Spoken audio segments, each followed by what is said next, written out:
السلام علیکم و رحمت الله و برکاته. تماشاگران محترم،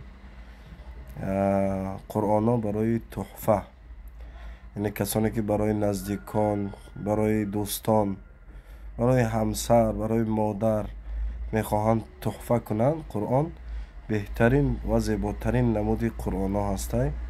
انشاءالله تعالی میشود که برای مرد تحفه کنید، میشود برای زن تحفه کنید و یکی از بهترین تحفه ها حساب می شود. در این جای نماز دارد و تسبیح و قرآن، سه چیز تحفه بسیار قیمت بها حساب می شود. یعنی از این ده تحفه قیمت دیگر نیست و هر یک حرفی که اون آدم میخوانه انشاءالله برای شما هم اجر است.